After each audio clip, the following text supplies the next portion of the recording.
Nós lemos a carta de Tiago, no capítulo 4, a partir do versículo 1 até o versículo 10. Diz assim a palavra do Senhor, minha versão é a Nova Almeida atualizada. Pergunta de Tiago é: de onde vêm ou de onde procedem as guerras e brigas que há entre vocês?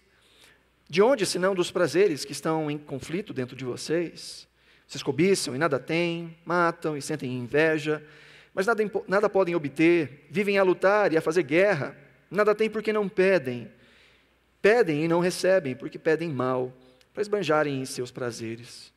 Gente infiel, diz Tiago. Vocês não sabem que a amizade do mundo é inimizade contra Deus? Aquele, pois, que quiser ser amigo do mundo, se torna inimigo de Deus.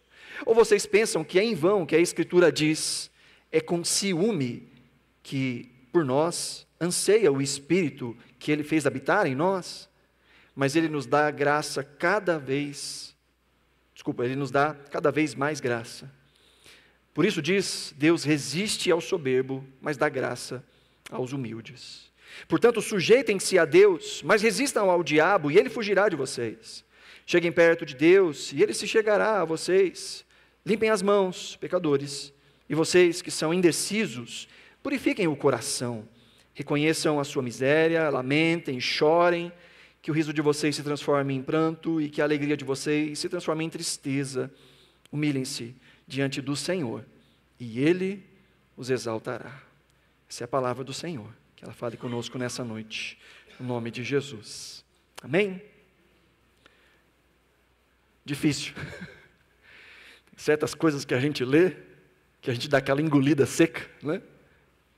Por isso que eu gosto tanto da pregação expositiva, e principalmente da pregação expositiva dentro de um livro, porque a gente não pode escolher os temas que a gente vai tratar.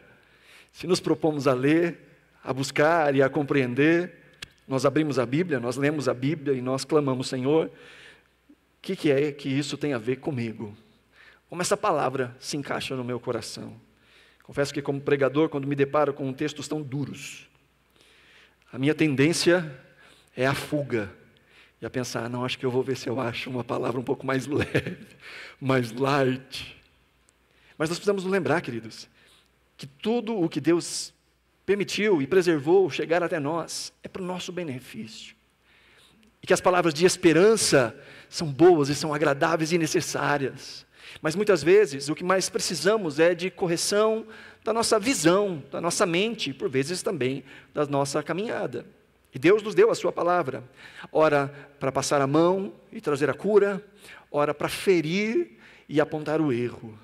E Tiago é essa carta agridoce, que nos mostra a vida como ela é, ou melhor, como deveria ser, naqueles que nasceram de novo. Uma fé vivida na prática, não uma vida religiosa meramente, não uma vida de completa diferença do lado de fora, de estilo de vida, de pensamento, de visão, e quando nós nos reunimos como comunidade de fé, aí nós parece que encarnamos um outro pensamento, uma outra atividade, nós nos vestimos diferentes, nós falamos diferentes, nós pensamos diferentes, e na vida de muita gente, o domingo, principalmente o domingo à noite, é completamente diferente do resto da sua rotina.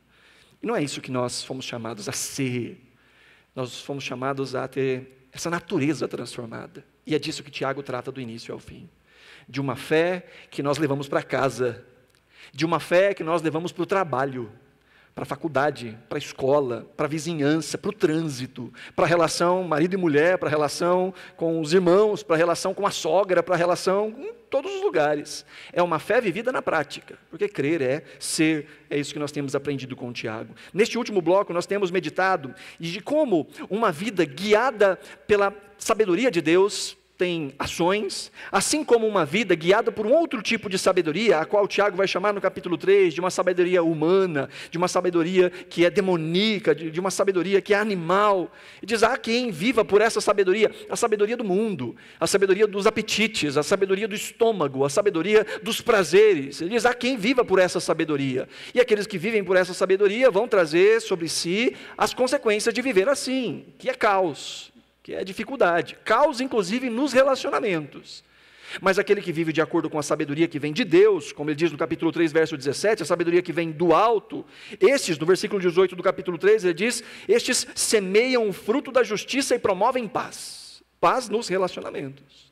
Nosso último encontro, nós meditamos nessa pergunta de Tiago, que vai do versículo 1 até o versículo 3, perguntando de onde vêm as guerras, de onde vêm as brigas, e ele mesmo responde, é dos prazeres, é do coração, que ainda precisa ser transformado, desses desejos que ainda não foram remidos e redimidos em nós. Ele diz que temos que tomar muito cuidado, porque essas guerras exteriores, a forma como tratamos outras pessoas, refletem muitas vezes as guerras interiores. O desejo por direitos, o desejo por prazer, o desejo que a nossa vontade seja feita, o desejo que os nossos gostos aconteçam, e isso acontece nos nossos relacionamentos. É por isso que as brigas acontecem, né? Porque a gente quer ser respeitado, a gente quer ser valorizado, a gente quer que o nosso coração fique quentinho o tempo todo. E quando percebemos que há algo que sai dessa normalidade, aí é fúria, aí é guerra, aí é polêmica. E Tiago diz, olha, cuidado para não colocar sobre o outro um peso que só Deus pode receber. Ele diz, vocês não têm, porque não pedem. As coisas que vocês esperam e buscam em outros, não encontrarão, só encontrarão em Deus. E não têm porque não pedem, porque não reconhecem que é em Deus a fonte de toda a suficiência. É Ele que nos dá identidade, é Ele que nos dá propósito, é Ele que nos dá alegria, é Ele que nos dá satisfação, não o outro. O outro é tão quebrado quanto a gente, e nós estamos na luta para, de alguma forma, entender a graça de Deus no nosso dia a dia e recebemos dele tudo o que nós necessitamos, para que quando sejamos desafiados por outras lógicas desse mundo, a gente não se quebre tanto. Porque se alguém não gostar da gente, nós corremos para Deus e dizemos, glória a Deus, aquele que é o Criador de todas as coisas, o único que de fato importa, Ele se importa comigo, Ele me ama. Quando nós tentamos encontrar na profissão, nas coisas, propósito, e às vezes a gente quebra a cara, a gente corre para Deus e diz, não, o meu propósito está em Deus, é amá-lo, é conhecê-lo, é viver para a sua glória, dentro das situações que Ele me coloca, nas oportunidades que Ele me dá, dentro do meu ambiente de trabalho, com as ferramentas que Ele colocou nas minhas mãos, os meus dons, os meus talentos, as minhas aptidões. O meu propósito é glorificar a Deus em tudo. E quando nós entendemos que é em Deus que está a fonte de toda a suficiência, o resto vai encontrando o seu lugar.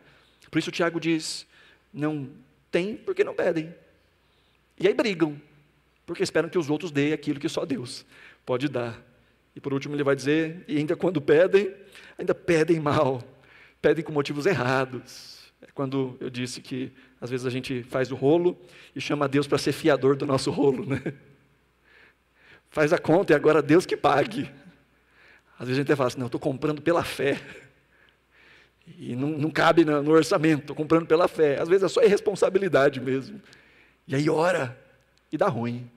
Não, eu vou tomar uma decisão pela fé. Mas aí não é uma decisão pensada, não é amadurecida, e dá ruim. E no final, quando eu digo que é Deus que vai resolver, se Ele não resolve, a culpa é de quem?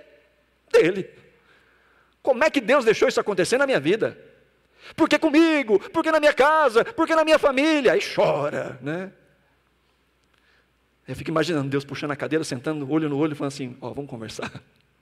Não me põe nas suas tretas, não. Você assina o cheque e eu que tenho que pagar? Você toma as decisões e sou eu que tenho que arcar com as suas decisões? Sabe que nós podemos ser guiados por duas lógicas, e falamos sobre isso em outro momento. Ou a lógica do céu, ou a lógica desse mundo. O problema é querer viver pela lógica desse mundo e esperar que Deus seja parceiro nosso nessa lógica desse mundo. E Deus diz não. Que é exatamente o que começa a partir do versículo 4. É Tiago mostrando que não dá para ter essa vida dúbia, essa vida dupla, não dá. Ele inclusive começa com uma palavra, uma expressão muito forte no verso 4, ele diz, gente infiel. E aqui a Nova Almeida atualizada amaciou bem, viu? Maciou bem. Se você tiver uma outra versão aí, você sabe como é que está aí, né? Tiago chama de adúlteros. Que coisa. Aí você fala assim, como é que faz um negócio desse? Essas cartas não eram para ser boazinha? Mas veja, Tiago está usando uma linguagem que é profética. Os profetas do Antigo Testamento denunciavam o pecado do povo nestes termos. Inclusive, quando o povo de Deus se prostituía com outros deuses, dava a sua aliança para outros deuses, era assim que eles eram chamados, de adúlteros, de gente infiel. Inclusive, Deus Usou um profeta para mostrar isso de uma maneira gráfica. Coitado dos profetas do Antigo Testamento. Não sei se você conhece a história de Oséias.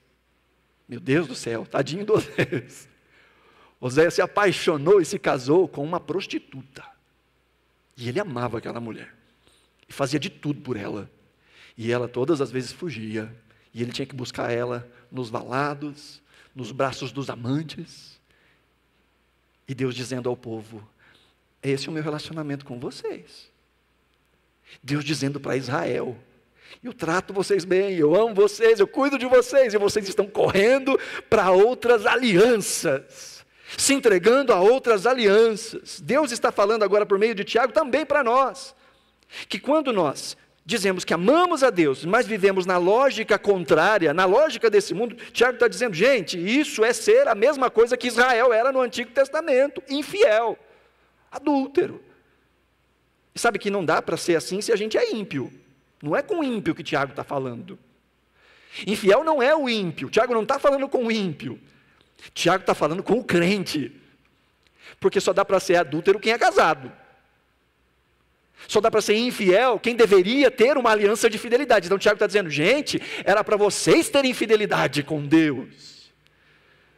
E aí ele diz qual é esse mundo com o qual esta fidelidade está concorrendo. Verso 4 ele diz: gente infiel, vocês não sabem que a amizade do mundo é inimizade contra Deus? Ele está colocando um paralelo aqui agora, né? Daquelas duas lógicas, a lógica do mundo, a lógica de Deus. A sabedoria do mundo, a sabedoria de Deus. Os propósitos do mundo, os propósitos de Deus. Ele diz: não dá para ser dividido, não dá para servir a dois senhores, não dá para ficar em cima do muro. Você conhece aquela história do indivíduo que estava em cima do muro? É uma parábola, né? O indivíduo estava em cima do muro. Aí de um lado era o céu, do outro lado era o inferno. E do lado do céu tinha um monte de anjo, falando: desce, vem para o lado de cá, vem com a gente, sai de cima do muro. E do outro lado tinha um capeta, um só, sentado, com a perninha cruzada, lixando as garras, assoviando. E o homem em cima do muro olha para aquela situação e fala assim: ei, os outros aqui estão doidinhos para eu descer, estão me chamando, estão gritando comigo, e você não vai dizer nada não? Você não tem uma proposta para me fazer? E aquele demônio olha para o cara e fala assim: não, fica tranquilo, o muro é meu. O muro é meu. Tiago diz: desce do muro. Não dá. Não dá meio. Não dá para servir a dois senhores. Ou nós temos uma aliança com Deus, ou nós temos uma aliança com outro Deus. Sabe que no Antigo Testamento e no mundo antigo, isso ficava mais claro, porque as divindades tinham nome. Então se adorava a Astarote, se adorava a Diana dos Efésios, Afrodite. Mas todas essas divindades, elas tinham características. Por exemplo, Jesus fala de uma divindade chamada de Mamon. Lembra de Mamon? Era uma divindade, mas ela representava uma coisa. O que era? Grana, dinheiro, riqueza. E hoje, essas divindades só não têm nome, mas elas continuam aí no coração de muita gente. No mundo antigo, as pessoas iam lá e sacrificavam para Mamon, faziam cultos a Mamon, faziam tudo o que podiam, porque eles entendiam: a minha vida depende das riquezas que Mamon pode me dar. Hoje em dia as pessoas não adoram a Mamon, não diretamente, mas continuam achando que o que depende da sua vida são a riqueza, o sucesso, o poder, o dinheiro. E gastam a vida, gastam a energia, gastam a saúde, gastam a família, gastam a vida com Deus numa busca frenética por dinheiro. Continuam adorando a mesma coisa, só mudou o nome. Aqueles que dão a sua vida pelo prazer, pela satisfação. E aí, custe o que custar. Se alguém fica no meu caminho para a minha felicidade, eu sacrifico esse alguém ao prazer. Então veja que a lógica continua mesmo. E Tiago está dizendo: não dá, gente. Não dá para ser amigo desse sistema ordenado do mundo, dessa lógica do mundo, e ao mesmo tempo ser amigo de Deus. Não tem condições, não dá. Isso é infidelidade espiritual. Ele fala: não dá para ter amizade. A palavra amizade aqui é a palavra filia, de onde vem a ideia de aliança, intimidade, lealdade.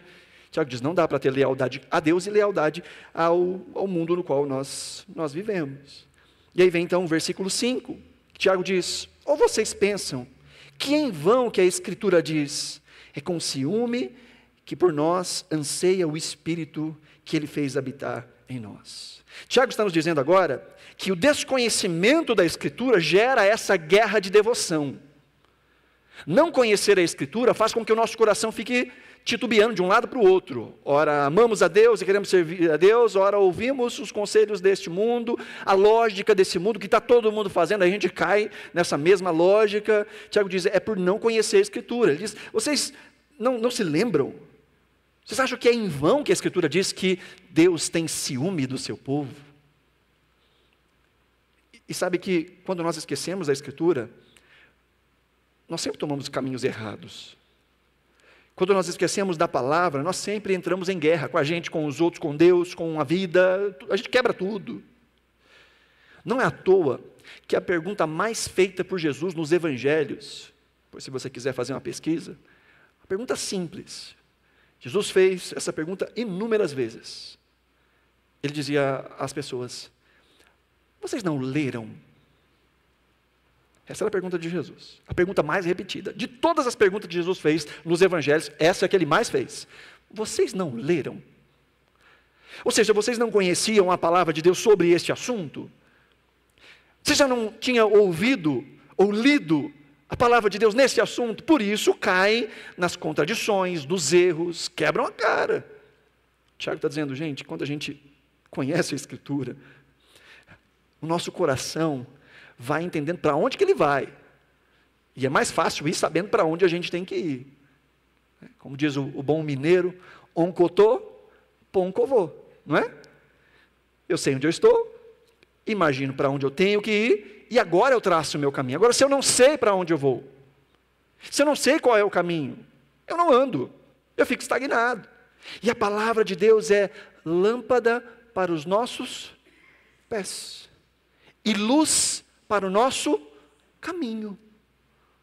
Deus nos dá o caminho, Deus nos dá a direção, mas porque não conhecemos a verdade da palavra, por vezes andamos no escuro, tropeçando, batendo cabeça, se machucando e machucando os outros.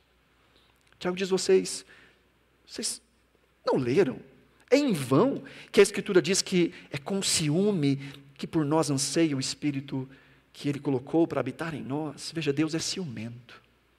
Mas ciumento no bom sentido, não é relacionamento tóxico, não. Tá? É claro que é uma antropopatia.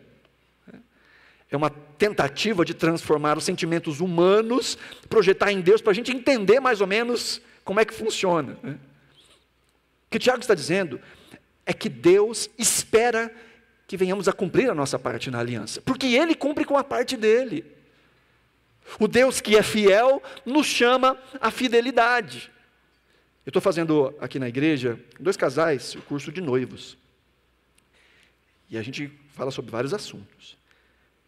E aí, no dia do casório, né? Aí fala aquelas palavrinhas. Você promete, né? Ser fiel, amar, servir, na saúde, na doença, lembra? Você lembra disso, não lembra? Na sua época era assim também, não é?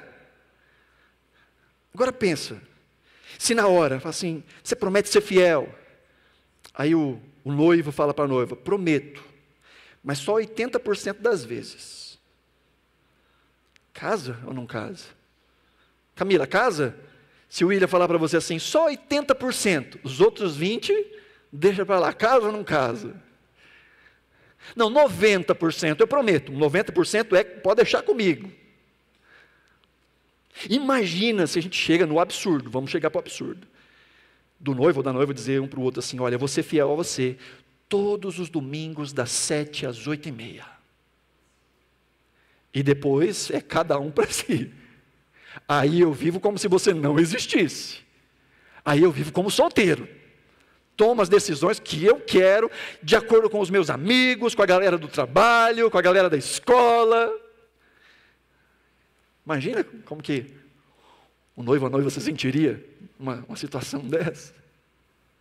É o que Deus está falando por meio de Tiago. Tiago está dizendo, gente, Deus espera fidelidade. Ele tem ciúmes. O Deus que é fiel espera também que sejamos fiéis. Deus expõe o que o ofende. Deus expõe o que o ofende. A pergunta que fica é: e nós queremos saber o que ofende a Deus? Nós nos interessamos por esse assunto? O que é que ofende a Deus? Nós buscamos saber o que é que ofende a Deus? E quando descobrimos, e quando entendemos, e quando ouvimos, nós damos ouvido e buscamos viver de forma a não ofender mais a Deus. Tiago está dizendo, gente, não dá. A amizade com o mundo é inimizade contra Deus. Aquele, pois, que quiser ser amigo do mundo, se torna inimigo de Deus. No verso 5, ou vocês pensam que é em vão, que a Escritura diz que é com ciúme que Ele colocou em nós esse espírito que anseia dentro de nós por fidelidade. E aí você fala, Jean, difícil, hein? Difícil. Porque qual é a consequência desse tipo de vida dupla? A gente já viu aqui várias consequências, né?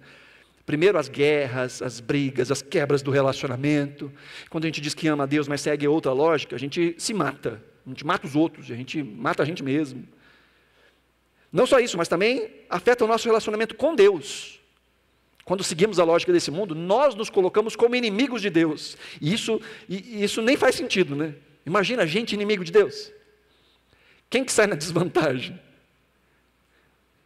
Se a gente tentar lutar contra Deus, quem será que ganha? Não faz sentido a gente ser inimigo de Deus. Primeiro, que Ele é soberano.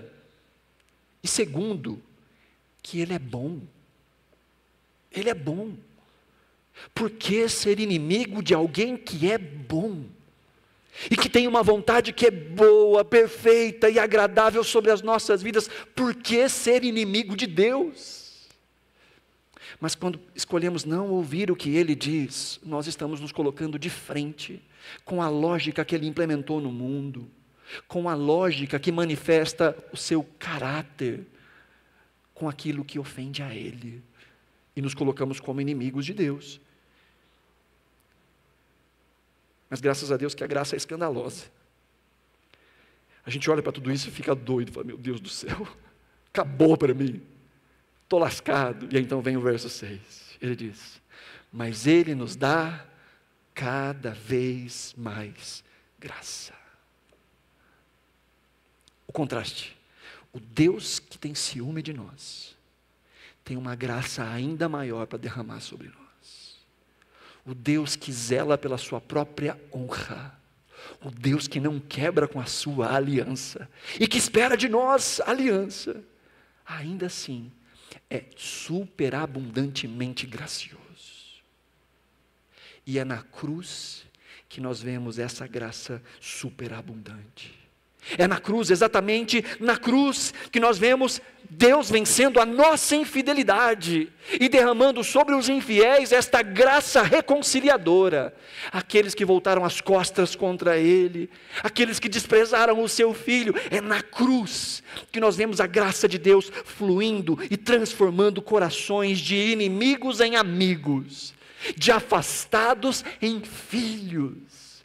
Cristo é a encarnação dessa graça maior que Deus derrama, essa graça restauradora, santificadora, transformadora. Tiago diz no verso 6, mas Ele nos dá graça cada vez maior. E continua dizendo, por isso diz, Deus resiste aos soberbos, mas dá graça aos humildes. Maior do que o zelo de Deus e a ira de Deus é a sua graça restauradora. Não só quantitativamente, mas em qualidade. A graça é maior que o pecado. Não é assim que diz a Escritura em Romanos capítulo 5, verso 20? Onde abundou o pecado, superabundou a graça de Deus. E isso se mostra na cruz do Calvário, onde o Cristo se derramou como graça, como favor, como misericórdia. E Deus prova o seu amor para conosco, pelo fato de que Cristo morreu por nós, sendo nós pecadores, infiéis. Graça. E ele diz que a humildade é a chave para reverter esse cenário. A humildade é a chave para reverter esse caos. Ele diz, Deus resiste ao soberbo, mas concede graça. Graça ao humilde. Deus resiste o orgulhoso, o independente, o impenitente, o autônomo, aquele que quer seguir a vida sozinho. Deus resiste. Deus diz: vai, faz do seu jeito. As pessoas dizem sobre esse negócio de livre-arbítrio, né? Deus me livre do meu livre-arbítrio. Senhor, me coloca juntinho do Senhor. Porque todas as vezes que eu quero escolher, eu escolho contra Deus. Então, Senhor, disciplina o meu coração, molda o meu coração.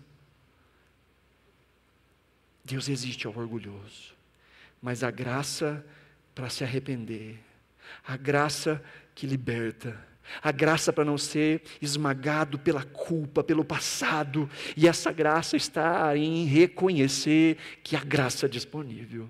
Deus resiste ao soberbo, mas concede graça àquele que se põe de maneira humilde.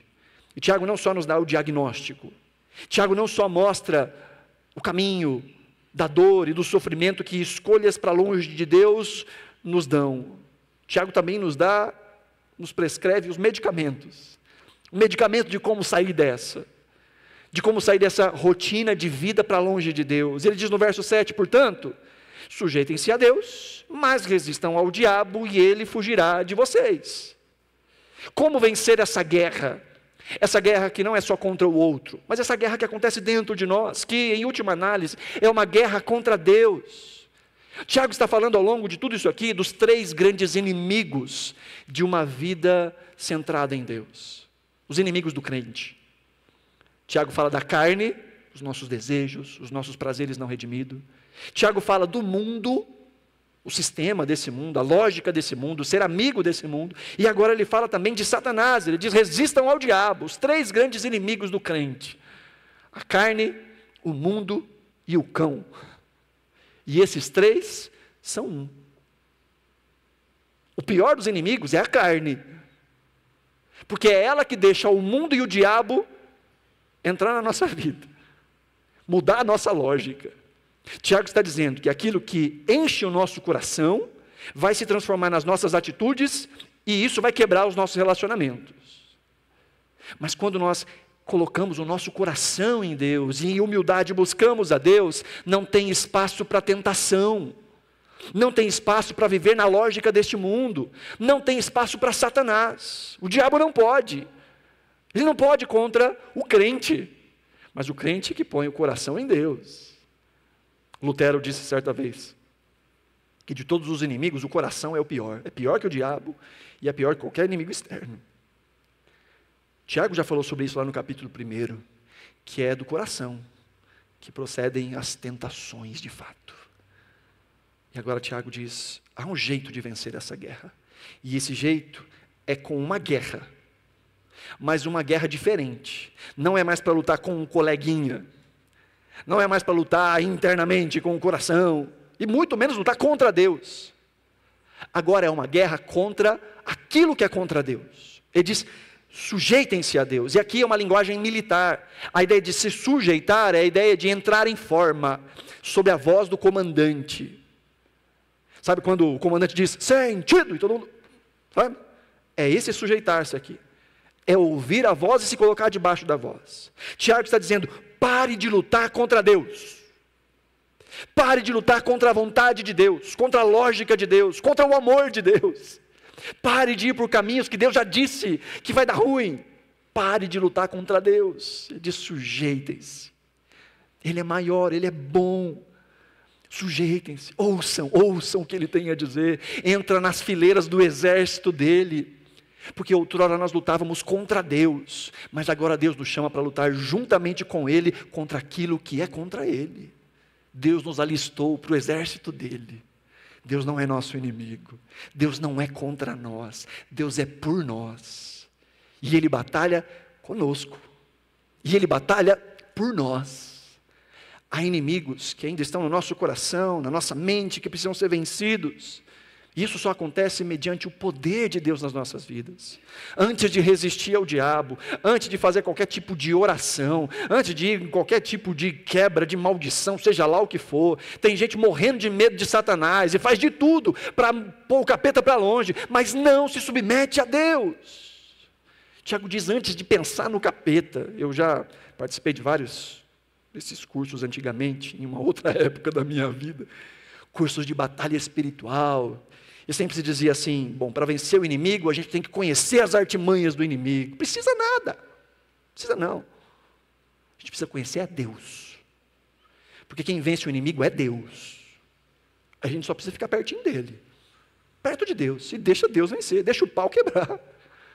Quando Jesus fala da sua igreja, ele diz, eu edificarei a minha igreja, e as portas do inferno não prevalecerão contra ela. Não tem guerra contra o capeta, ele já foi vencido. Porta de inferno, porta não é arma de ataque. Você não vai ver numa guerra alguém correndo com uma porta para dar uma portada em alguém. Porta não é arma de ataque, porta é arma de defesa. E Jesus diz, a igreja que eu estou edificando vai contra o inferno, vai contra a morte e vai vencer. Porque as portas do inferno não prevalecerão contra essa igreja. Às vezes a gente pensa que há uma grande luta entre o bem e o mal. A luta é a gente aqui. É a gente que vai dando lado ou não para Deus ou para o outro. O que a Bíblia nos diz é que naquele dia, Satanás será vencido, não é com uma arma nuclear, nem com uma espada. Diz a palavra do Senhor que naquele dia Satanás será vencido com o sopro da boca de Deus. Às vezes a gente tem medo demais do diabo e respeito de menos por Deus. Por isso Tiago diz, submetam-se, caminha com Deus, ouça a Deus, fique junto com Deus. E aí sim você pode resistir ao diabo. Aí sim você fica na posição. E o diabo, diz o texto, fugirá. O diabo fugirá de vocês. Há uma guerra justa a ser travada. E essa guerra é contra os nossos desejos não redimidos. E isso acontece conhecendo a Deus e a sua palavra, buscando intimidade com o Senhor. Há uma guerra contra o diabo, ou contra o seu espírito nesse mundo. E o que Tiago está dizendo é, não sejam cúmplices do que Satanás está fazendo. Não atuem como diabos. Não sejam cúmplices, porque toda a briga é dar lugar ao diabo. Toda discussão e discórdia é dar lugar ao diabo. E Tiago diz, não deem lugar ao diabo. Olha o que diz Efésios capítulo 4, verso 26. Diz assim, fiquem irados, mas não pequem. Não deixem que o sol se ponha sobre a sua ira, nem deem lugar ao diabo. Deixar com que a ira tome conta do nosso coração, diz Paulo, é dar lugar ao diabo. É ser cúmplice de Satanás. Dar lugar é permitir que as nossas emoções sejam controladas pela lógica do diabo. E o diabo é o primeiro rebelde, é o primeiro egoísta, é o primeiro orgulhoso. E quando nós nos postamos, nos colocamos orgulhosos, nós estamos parecendo mais com o diabo. Mas quando nós nos submetemos em humildade a Deus, nós estamos parecendo com aquele que foi humilde em todas as coisas. Paulo diz que exista no coração de vocês o mesmo sentimento que houve em Cristo Jesus, que embora sendo Deus, não se apegou ao ser Deus, antes se esvaziou e assumiu a forma de servo. E sendo servo foi obediente até a morte, e morte de cruz. Pelo que Deus o exaltou e lhe deu um nome que está acima de todo nome. Ao nome de Jesus se dobre todo o joelho, no céu e na terra. Paulo diz, é esse sentimento que tem que habitar no nosso coração. Não é o sentimento do, eu tenho direitos. É o sentimento do, eu vou servir. Eu vou amar. Eu vou andar a segunda milha. Eu vou estender graça. Eu vou estender misericórdia.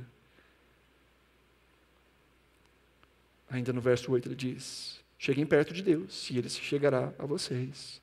Limpem as mãos, pecadores, e vocês que são indecisos, a ideia de indecisos aqui é mente dividida.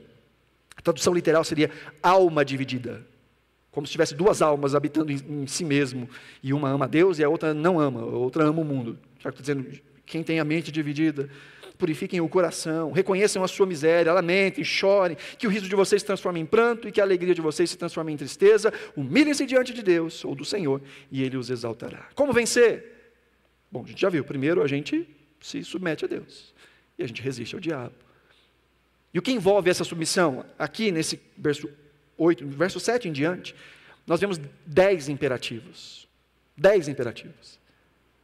que aponta exatamente para determinação. Quer vencer? Tem que ser consciente, tem que tomar uma decisão, tem que ser intencional. E aí vem esses 10 imperativos: sujeitem-se, resistam, cheguem perto, limpem, purifiquem, reconheçam, lamentem, chorem, transformem o pranto em alegria, em pranto. E por último ele diz: humilhem-se. 10 imperativos. Primeiro, de se aproximar de Deus. E como é que a gente se aproxima de Deus? Por meio das disciplinas espirituais. E eu não estou só fazendo comercial das quintas-feiras, não. Mas ele já falou aqui no texto. Ele já começou dizendo: gente, vocês não têm porque vocês não oram. É na oração. Precisa de orar. Como é que eu aproximo de Deus? Eu me aproximo de Deus em oração. Mas não só oração, ele fala também de conhecer a Escritura. No verso 5 ele diz: é em vão que a Escritura diz, quem conhece a Escritura caminha pela Escritura e não vai tropeçando por aí. Quer conhecer Deus? Oração e Escritura.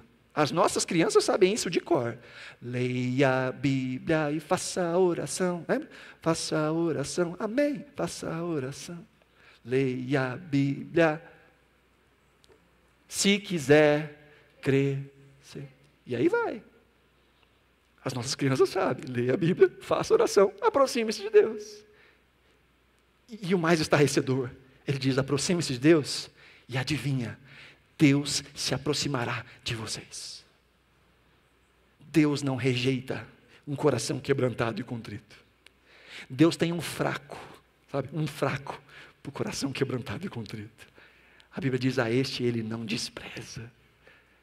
Busque, aproxime-se, busque essa intimidade. A segunda parte do verso 8, ele fala de mudança de hábitos. Ele diz: vocês que são... limpem as mãos, pecadores, e vocês que são indecisos, purifiquem o coração. Pecadores aqui é aqueles que estão na atividade, na ação. Ele diz: lave as mãos. O que é isso? Deixe de lado esses atos. Purifiquem os atos. Lutem contra os atos.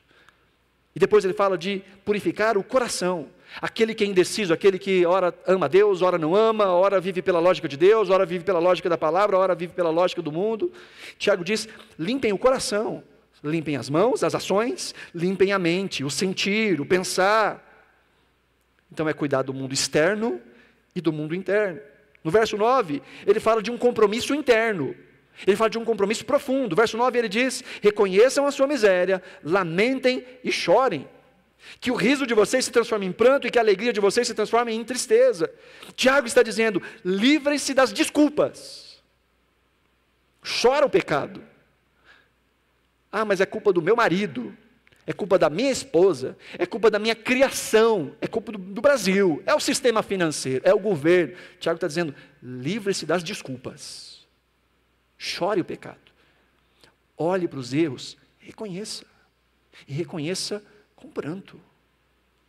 Olhe para isso e leve isso a sério. Deixa eu te fazer uma pergunta indelicada. Qual foi a última vez que você chorou pelo seu pecado? A gente chora quando alguma coisa não acontece do jeito que a gente espera. Mas qual foi a última vez que diante da face de Deus, você confessou um pecado e esse pecado te trouxe o pranto de reconciliação? Qual foi a última vez? Porque pecado a gente ainda tem, não tem? Bom, você não tem, eu tenho. Uma coleção. Tem uns até de estimação. Tem um bando. O problema é quando a gente não leva mais o pecado a sério. Quando o pecado só faz parte da vida. E Tiago está dizendo: leva as coisas de Deus a sério. Leve a vida a sério. Que o seu coração seja constrangido ao ponto de lamentar e chorar. Qual foi a última vez que aos seus olhos vieram as lágrimas do perdão? Do desejo de ser atingido por essa graça transformadora. Mas glória a Deus que o verso 10 diz: humilhem-se diante do Senhor, e Ele vos exaltará. Essa é a parte mais linda do texto. Na verdade, todo o texto tem essas pitadas de graça, né? Ele fala: Deus concede mais graça. Deus é mais abundante em graça. Depois ele diz: aproximem-se de Deus, e Deus vai se aproximar de vocês. E agora diz: se entreguem, se desarmem, parem de lutar, humilhem-se diante da presença de Deus, e Ele vos exaltará. Há um Deus que nos recebe, Há um Deus que nos abraça. Há um Deus que nos transforma. Há um Deus que está disposto a perdoar, a restaurar e a fazer de novo. Ele é expert nisso. E a cruz é o ponto alto disso. Da graça de Deus sendo derramada sobre gente como eu, como você.